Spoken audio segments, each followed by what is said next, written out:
నమస్తే welcome to 9+ news.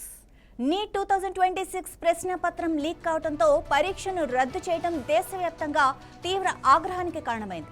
ఈ కేసుపై సిబిఐ దర్యాప్తు ప్రారంభించింది. ఇక ఈ కేసులో కీలక నిందితుడిగా భావిస్తున్న శుభం కైర్నార్ అనే నిందితుడిని మహారాష్ట్ర నాసిక్లో అరెస్ట్ చేశారు.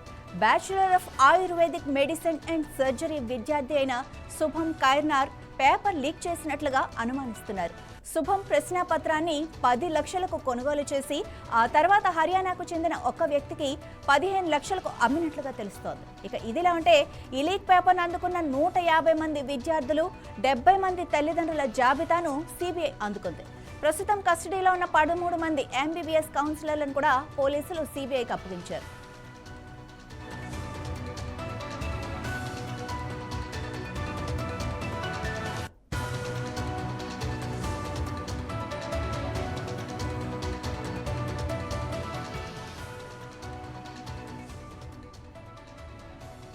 ఎంతో కష్టపడి నీట్ 2026 ఎగ్జామ్కి కష్టపడిన పిల్లలు, అలాగే వాళ్ళ తల్లిదండ్రులు ఎంతో డబ్బు ఖర్చు చేసి వాళ్ళని ఎంతో పెద్ద ఇన్స్టిట్యూషన్స్లో చదివించిన తల్లిదండ్రులు కూడా చాలా ఆగ్రహం వ్యక్తం చేస్తున్నారు. ఇలా పేపర్ లీకేజ్ జరుగుతుంటే పోలీసులు ఏం చేస్తున్నారు అని కూడా ప్రశ్నిస్తున్నారు.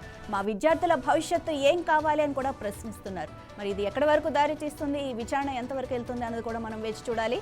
మరిన్ని అప్డేట్స్ కోసం చూస్తూనే ఉండండి 9+ న్యూస్.